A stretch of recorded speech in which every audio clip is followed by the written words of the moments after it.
furry community is gonna now send me a cease and desist letter. Whatever happened which to I'm free gonna speech? Whatever happened to free speech? A pivotal point in your life was when you wrote an article about a man who had sex with a dolphin. Yeah.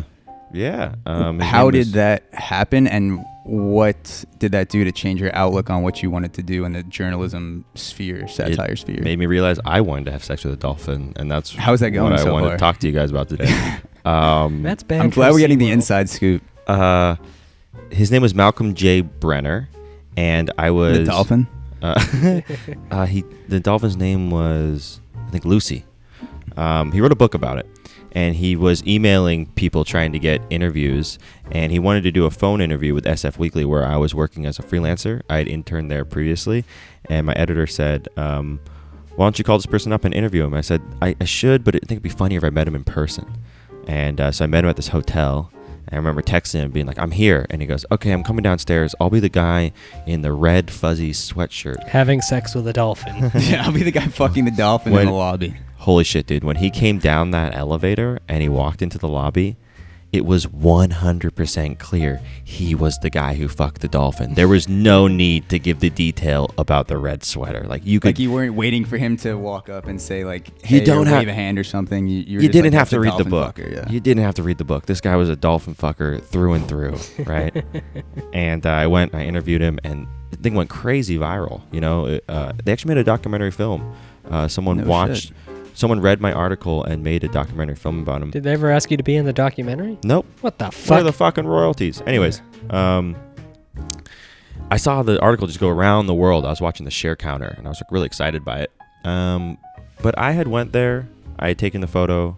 I had written the intro and done the interview, and I got paid $35. And you know, the publisher of the magazine had called me and said, "This is really great." And my editor called me and said, can you please do another one, a follow-up? It's the biggest article of the year for us.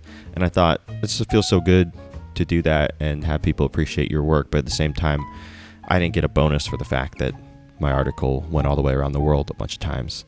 And so I thought, how hard could it really be just to be the guy who owned the website? If I'm creating the content, why don't I just own it? And that's when I really started to think about maybe owning a comedy website.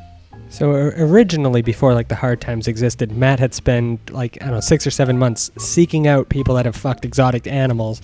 And when he wasn't able to get somebody, he went to Plan B, and that's the Hard Times. That's where it really Which came is why technically the Hard Times does own several domains related to animal fuckery, exotic animal, you know what I mean, all that sort of stuff. I would imagine it's easier than you think to run into people who fuck exotic animals, because that sounds like a subreddit that you would just... A quarantine one, yeah, maybe. like a quarantine subreddit that you just like stumble into on a Reddit rabbit hole one day. That's why I wanted to come on the podcast today. I wanted to advocate for the release of the subreddit Furry Friends. The way the Reddit moderators have been treating us is unconstitutional.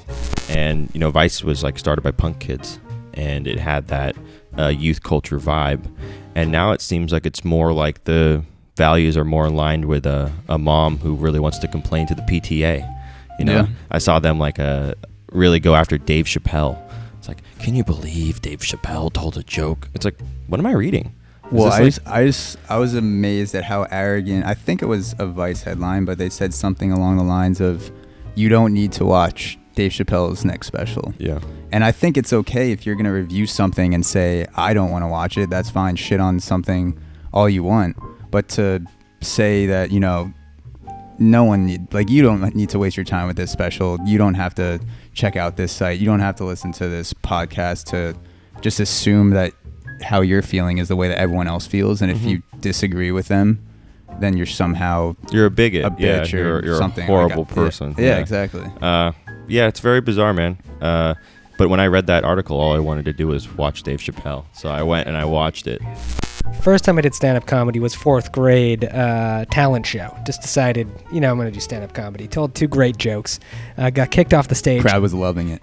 You wouldn't believe how much they loved it. I mean, I can do. Matt, can I do the jokes? Yeah, do the joke. All right. So these 2 jokes, and then I got kicked off the stage by my 4th grade teacher, Mrs. Davis. All right. So guy goes into a toilet store. All right.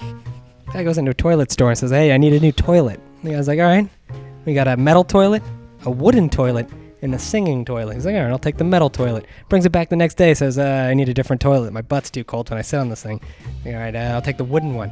All right, so he comes back the next day. He's like, I got splinters when I used it, so I guess I'll take the singing. Comes back the third day, and the guy's like, oh, what's wrong with this one? He goes, started singing the national anthem, and I had to stand up. Killer. You wrote that when you were in 4th grade? Yeah. You wrote that? No, joke. I didn't write that. It was Carlos Menciaing this shit. These are stolen street jokes, all right? Well, Bill, but how did you follow that one up? So here we go. Two sons are inheriting their father's fortune, and the father says to him, one of the sons I should mention was a little hard of hearing. Okay. Yeah. So the father says, whoever brings me the most ping pong balls will get my vast fortune.